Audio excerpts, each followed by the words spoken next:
Today, I'm going to show you how to create a bootable USB drive for Windows 11 step by step, the easy way.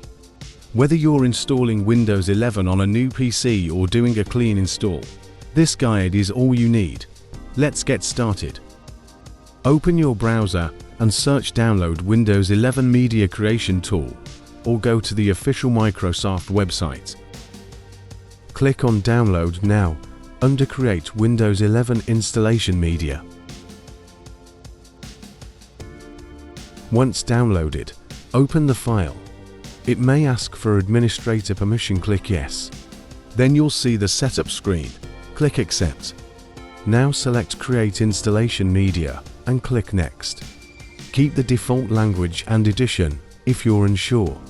Next, choose USB flash drive and hit Next again. Select your USB drive from the list. Be careful, this will erase all data on that drive. Then click Next and the tool will start downloading Windows 11 and creating your bootable USB. This may take a few minutes depending on your internet speed, so sit back and relax. Make sure your computer stays connected to power during this time. Avoid removing the USB drive until the process is fully complete. Once it's done, you'll be ready to install Windows 11 like a pro. Once it says your USB flash drive is ready, click Finish. That's it.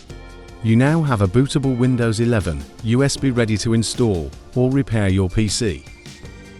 If you want to boot from the USB, just restart your PC and press the boot menu key, usually F12, ESC, or Del depending on your PC brand. If you found this helpful, don't forget to like, subscribe, and hit the bell icon for more tech tips like this. Got any questions? Drop them in the comments below. Thanks for watching.